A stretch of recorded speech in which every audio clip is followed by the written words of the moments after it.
শৈশব থেকেই তিনি যুদ্ধ, মৃত্যু, রক্তপাত, স্বজন হারানোর কান্না দেখে অভ্যস্ত। ভয়ঙ্কর এক আবহের মধ্যে বেড়ে উঠতে উঠতে পরবর্তীকালে সেই দৃশ্য এবং ঘটনাগুলিকেই বিশ্বের দরবারে পৌঁছে দেওয়ার কাজও নিয়ে ফেলেন বছর ২৫-এর তরুণী। তিনি ফতিমা হাসৌনা, গাজার চিত্র সাংবাদিক। সম্প্রতি ইসরায়েলি বিমান হামলায় মৃত্যু হয়েছে তার। যুদ্ধবিধ্বস্ত গাজার একের পর এক ছবি তুলে বিশ্বের দরবারে পৌঁছে দিয়েছেন এই সাংবাদিক।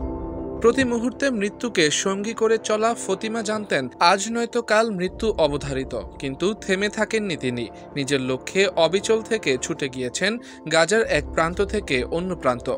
কখনো ইসরায়েলি সেনার রক্তচক্ষুকে চ্যালেঞ্জ করে তুলে ধরেছেন কিভাবে গাজার বাসিন্দাদের উপর অত্যাচার হচ্ছে। মৃত্যুর কয়েকদিন আগেই ফতিমা সমাজ মাধ্যমে একটি লেখা পোস্ট করেছিলেন। সেখানে তিনি লেখেন, আমার যদি মৃত্যু হয় তা যেন শুধু ব্রেকিং নিউজের মধ্যে সীমাবদ্ধ না থাকে, অথবা মৃতের তালিকায় নিছকই একটি সংখ্যা হয়ে না থাকে। আমি এমন মৃত্যু চাই যা গোটা বিশ্ব দেখবে, গোটা বিশ্বে যার প্রভাব পড়বে, যা শুধু সময় আর স্থানের মধ্যে সীমাবদ্ধ থাকবে না। দুর্ভাগ্যজনকভাবে বুধবার তার সেই ইচ্ছা পূরণ হয়েছে। ইসরায়েলি বিমান হামলায় উত্তর গাজায় নিজের বাড়িতেই মৃত্যু হয় সাংবাদিকের। ঘটনাচক্রে বৃহস্পতিবার ছিল তার বিয়ে। এই হামলায় ফতিমা এবং তার পরিবারের ১০ জন সদস্যের মৃত্যু হয়। এই হামলায় তার অন্তঃসত্ত্বা বোনেরও মৃত্যু হয়েছে।